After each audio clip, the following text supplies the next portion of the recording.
Again and again, जैसा कि आप लोगों को याद ही होगा कि मैंने एक सर्वाइवल सीरीज शुरू की थी और आज ये एपिसोड उस सर्वाइवल सीरीज का चौथा एपिसोड है। तो अगर आप लोगों ने पहले 3 एपिसोड नहीं देखे तो पहले जाकर उन्हें देखें ताकि आप लोगों को मेरी इस सर्वाइवल सीरीज में जर्नी का पता चल सके। वीडियो बनाने में बहुत ही ज्यादा मेहनत लगती है, तो फर्स्ट ऑफ ऑल मैं आप लोगों से यही रिक्वेस्ट करूंगा कि इस वीडियो को अपने फ्रेंड्स में शेयर करें।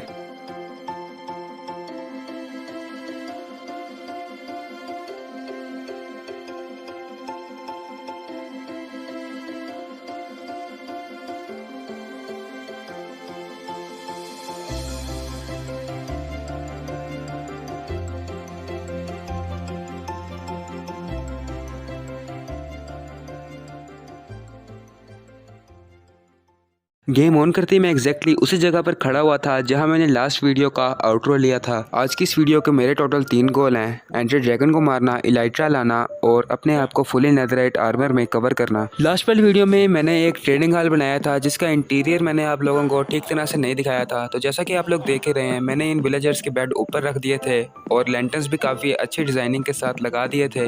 इस ट्रेडिंग हॉल में मेरी कुछ ज़्यादा ही मेहनत लगी थी और बाहर की साइड पर मैंने एक आयरन गोलम को भी कैद किया हुआ है एलीट के साथ, ताकि कोई मॉब अंदर ना आ सके। एंड्रेड ड्रैगन को मारने के लिए मुझे स्ट्रॉन्ग होल्ड ढूंढना था और स्ट्रॉन्ग होल्ड ढूंढने के लिए मुझे एंडर आइज की ज़रूरत थी, तो मैं इसीलिए नेदर में निकल गया वहाँ के ब्लू जंगल से एंडर पर्ल्स कलेक्ट करने के लिए। नेदर में आके मैंने अपना नेदर पोर्टल पुरानी जगह से हटाकर एक नई जगह पर बनाया, क्योंकि पुरानी जगह का मेंटिस और उसके फ्रेंड्स को पता था और वो मेरी बेस पर एक बार आ चुके थे, तो मुझे डर था कि वो बार बार आकर मेरे बेस से कोई सामान ना उठा लें। नेदर पोर्टल को एक्टिवेट करने के बाद मैंने इसके आसपास वाली जगह पर ग्लो स्टोन लगाकर उसे डेकोरेट किया और थोड़ा सा उसे ग्लो किया। फाइनली छोटी ही सही लेकिन मेरी नेदर में भी एक बेस बन चुकी थी। ये सब करने के बाद मैं वार्प्ड फॉरेस्ट में आया और एंडर पर्ल्स कलेक्ट करने शुरू कर दिए।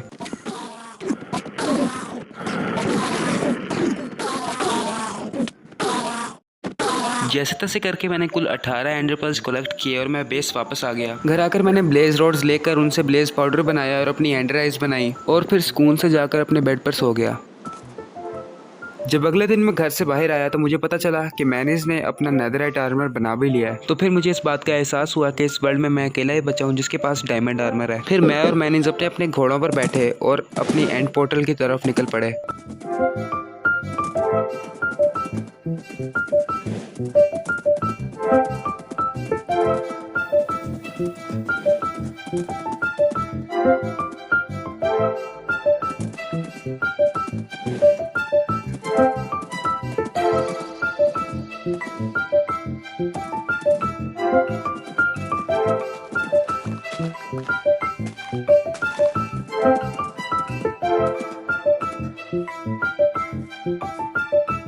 एग्जैक्ट पोर्टल वाली जगह पर जाकर मैंने अपने घोड़े को फेंस के साथ बांध दिया। फिर लास्ट टाइम अपनी एंड्राई फेंकी और जिस ब्लॉक पर एंड्राई जा रही थी एग्जैक्ट उसी ब्लॉक पर मैंने माइन करना शुरू कर दिया। कुछ देर माइन करने के बाद मैं एक बहुत बड़ी केव में गिर गया और चारों तरफ मॉब्स ने मुझे मारना शुरू कर दिया। जैसे तैसे करके मैंने और मैनेज ने मिलकर इस सिचुएशन पर काबू पाया और इस ब्लॉक को अगेन माइन करना शुरू कर दिया और कुछ ही देर बाद हमें अपना स्ट्रॉन्ग होल्ड भी मिल गया। फिर हमने अपनी एंड पोर्टल तलाश करनी शुरू की और कुछ ही देर बाद हमें एंड पोर्टल भी मिल गई जिसके अंदर मैनेज एंडर आइज पहले ही लगा चुका था। उसके बाद हमने इस एंड पोर्टल के ब्लॉक्स को तोड़ने की भी कोशिश की लेकिन ये न टूटे। मैं और मैनेज अभी तक एंड में इसीलिए नहीं गए थे क्योंकि हम मेंटिस का इंतजार कर रहे थे। वो दरअसल अपने इलाके के पास वाले स्ट्रॉन्ग होल्ड के जरिए एंड में जाएगा, लेकिन मेन चीज ये है कि हम सब ने इकट्ठे एंड में जाकर इकट्ठे एंडर ड्रैगन को मारना है क्योंकि वो मेन बॉस है वर्ल्ड का और वो एक ही है। इस फ्री टाइम में मैंने अपने एंड पोर्टल के पास एक नेदर पोर्टल बना दी ताकि हम फ्यूचर में एंड पोर्टल पर नेदर के जरिए आ सकें। जब हमें मेंटिस का मैसेज आया कि वो रेडी है तो हम भी कूद पड़े एंडर ड्रैगन की झोली में और जैसा कि आप लोग देख ही रहे हैं कि मेंटिस यहाँ पर आ चुका है। फिर हम तीनों ने मिलकर एंडर ड्रैगन को मारना शुरू कर दिया।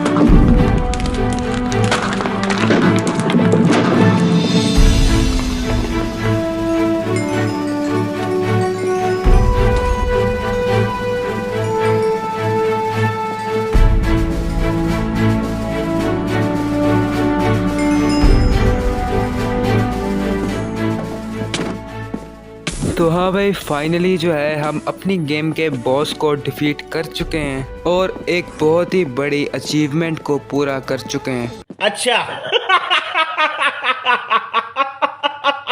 कोई सेंस है इस बात की?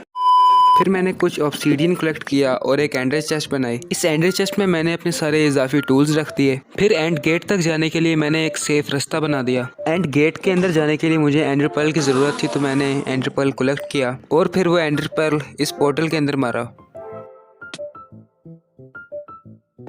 आसपास मुझे कोई एंड सिटी ना दिखी, तो मैं सामने की तरफ एक आइलैंड पर जाने लगा ब्रिज बनाकर। और सच पूछो तो वाइट के ऊपर से गुजरते हुए मेरी कांपे टांग रही थी। खैर कुछ ही देर बाद मुझे एक एंड सिटी मिली, लेकिन इस एंड सिटी में एंड शिप नहीं थी, तो मुझे इलाइट्रा नहीं मिल सकता था। लेकिन फिर भी मैंने इस एंड सिटी को लूटा, क्योंकि लूट तो मुझे चाहिए थी।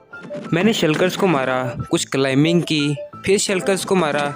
उड़ता उड़ता मैं ऊपर पहुंचा और फाइनली चेस्ट में पड़ी लूट को चेकआउट किया। फिर मैं वाटर बकेट की ट्रिक से नीचे गया और फाइनली निकल गया एक और एंड सिटी की तलाश में। कुछ देर बाद मुझे एक और एंड सिटी मिली, लेकिन ये पिछले वाले से भी ज़्यादा छोटी थी।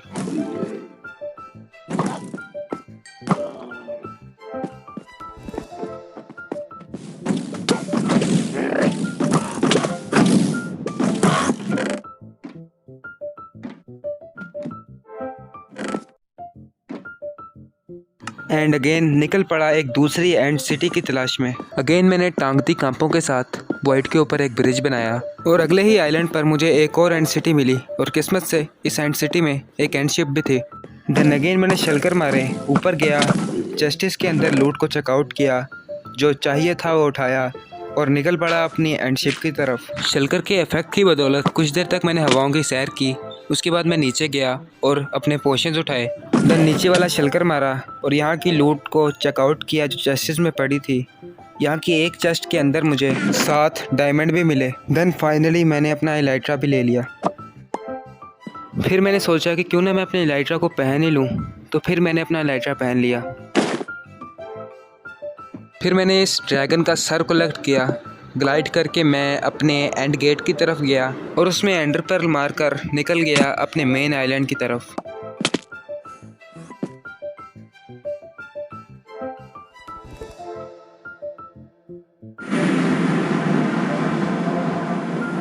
घर के 3rd फ्लोर पर मैंने क्राफ्टिंग टेबल को तोड़कर वहाँ पर एंडर चेस्ट लगाई और एंडर चेस्ट के ऊपर मैंने ड्रैगन का हेड लगाया।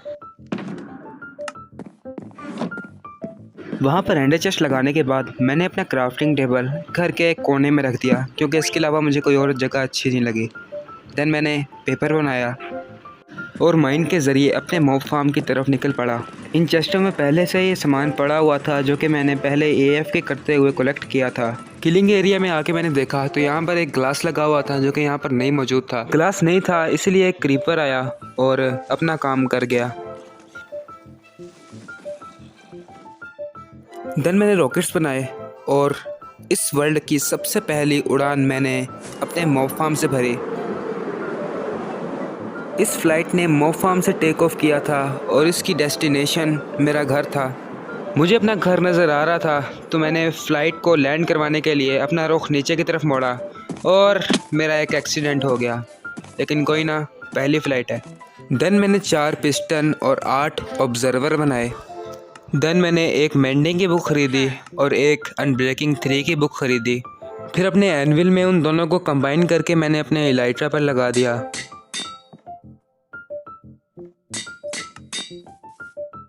देन मैंने एक ऐसी फ़्लाइट भरी जिसकी डेस्टिनेशन का मुझे भी नहीं पता था।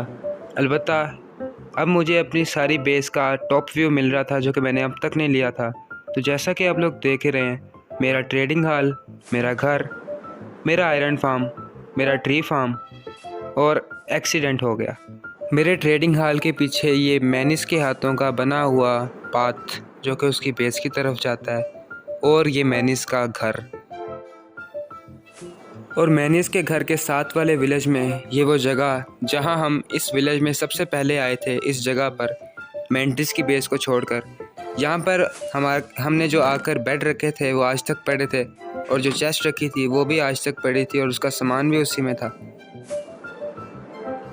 लास्ट में ये मैनिस के हाथों की बनी हुई माइन, और इस माइन के पीछे हमारा छोटा विलेज। जहाँ पर हम फ्यूचर प्रोजेक्ट्स करने वाले हैं। और हाँ, हवा की ऊंचाइयों पर बना हुआ हमारा मॉब फार्म, जो शायद मैंने आपको नहीं दिखाया था पहले। ऊपर आकर मैं इस ट्राइडेंट किलर को दोबारा बना ही रहा था कि एक क्रीपर आया और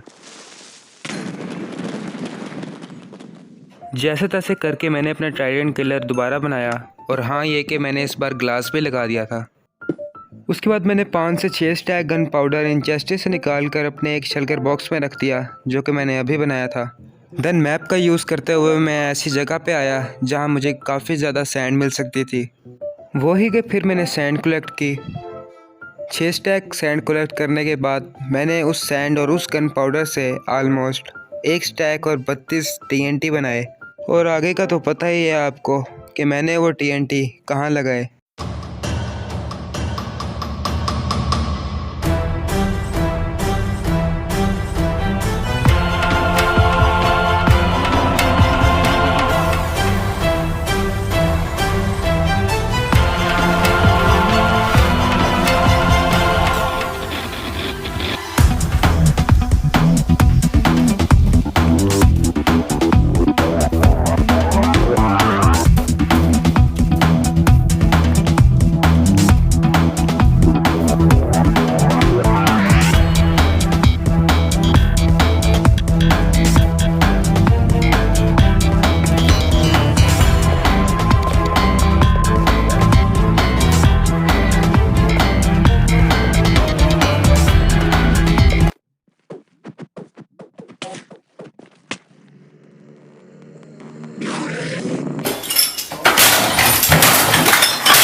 रात का वक्त है, बहुत ही ख़तरनाक वक्त है, हर तरफ अंधेरा है और फाइनली एक रोशनी नज़र आई, एक उम्मीद की किरण नज़र आई और अपनी बेस नज़र आई।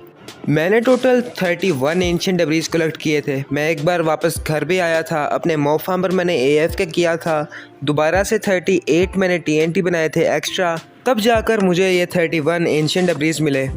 घर आकर मैंने एंशिएंट डेब्रीज फर्नेस में स्मेल्टिंग के लिए रख दिए थे और अपनी इन्वेंट्री खाली करने के बाद फर्स्ट ऑफ ऑल तो मैं अपने बेड पर जाकर सो गया।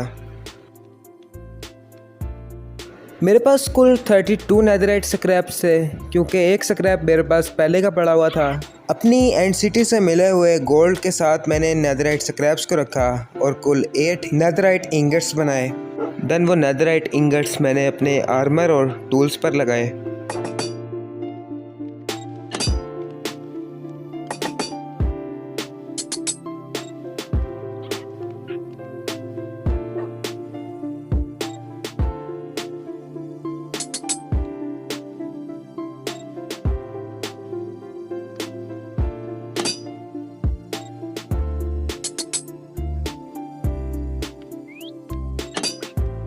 मेरा प्लान इस आर्मर को हवा में 3rd-person फ्रेट मोड करके पहनने का था, तो मैं उड़ा।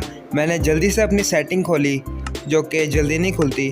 देन वीडियो में 3rd-person फ्रेट किया और पहनने ही लगा था कि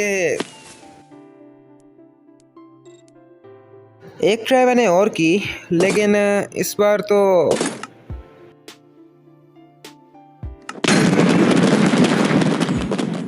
देन मैंने हार मानकर इसे 3rd-person बैक मोड में पहनने का फ़ैसला किया।